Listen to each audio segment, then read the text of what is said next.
Hey guys, Jake and Sarah Salyer here with another episode of At Our Kitchen Table with Hearth Homes Realty and Hearth Custom Homes. So we just had a couple new things that we wanted to go over that we're really seeing in the 2021 market. We want to dive into that a little bit and discuss new terms to the Tulsa market, Oklahoma area, new verbiage in contracts that's kind of crazy, kind of confusing. It's been around for years in other states, other hotter markets, Florida, California. So the new one in the contract is an escalation clause. So in my mind, I assimilate that with eBay. So if anybody's ever dealt with eBay and where you've got an instant outbid number for your max bid. So say, I want to pay $50 for this item, but I'm willing to pay $65 for this item. And somebody comes in and bids 52, you immediately go to 55 and you outbid them. Yep. That's what we're dealing with now in the housing market, which is crazy. The other crazy thing we have is appraisal gaps. And so at least that's the term that we've been calling it, is an appraisal gap term. That's trademarked. Started calling it that. The best explanation for that is we're in such a crazy market where people are paying exorbitant prices, at least exorbitant to what we're used to.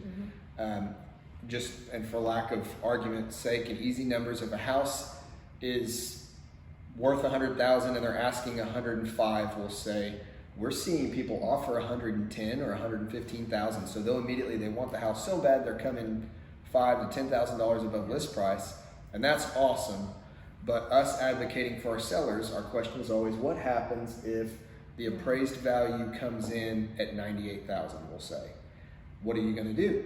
And we're in a market right now where people say, okay, well, we'll do an appraisal gap to 110. So we're going to offer 115, but if it appraises for less than 110, I will make up the difference to that 110,000, or plug any numbers in there that you want. But these are things that we've never seen. Yeah, and the other is not just a sales price, but we've done several offers where buyers will say, well, no matter what the appraised value is, we'll pay $5,000 over it. We're gonna agree to this sales price, but if the appraisal comes in, $95,000 and we contracted at $105,000, the buyers are willing to pay, no matter what the appraised value, $5,000 over or something like that. So there's different ways that people are approaching that appraisal gap term, I guess, however you want to call it. But the biggest thing that you have to know is, yes, inventory is low. Buyers are willing to give, literally, keep saying this, their firstborn children, which is awesome, but there has to be It's not awesome, guys. Don't give up your kids. You don't want to give up your kids. Keep your kids. You love your kids. But there has to be a limit, right? And appraisers are definitely coming in saying, whoa, hold the phone. Yeah, their job is to keep everybody in check, for lack of a better term. Yeah. They can't let prices just... in a matter of a year, they can't let prices just get so exorbitant that we can't keep up with them. Inflate so much. Or that we can't support them to where we have another implosion and things crash. So an appraiser's job is to keep things in check.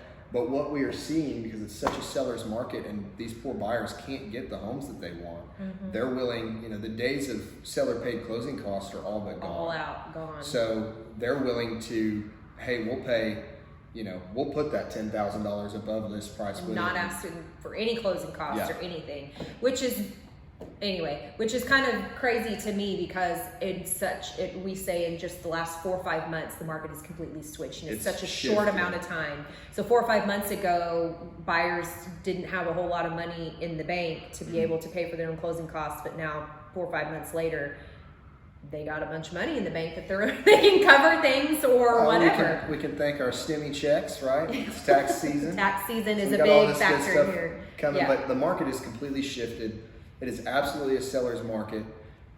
So everything's just changed. And always ask, so if you're thinking about selling, call us, number one, so we can go into further detail and run scenarios for you. But if you already have your house listed and you're going through this whole multiple offer situation, ask your realtors, ask them a bunch of questions because this is just a market that we've never seen before. So there's a lot of new agents that probably just got licensed last year.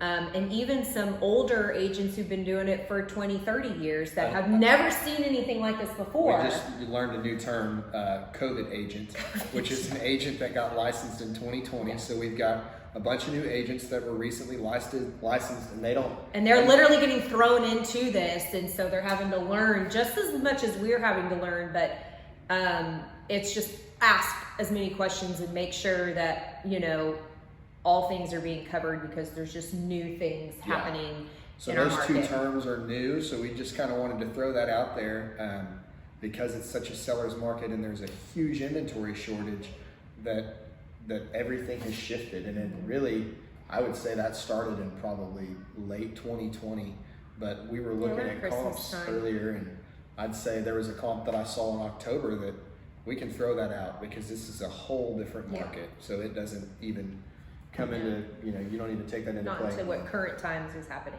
So yeah. Anyway. So some new terms for you guys. If you guys have questions, comments, anything that we can do to cover for you guys, like, comment, subscribe, email, text, however we can take care of you. Thank you guys for watching another episode of At Our Kitchen Table.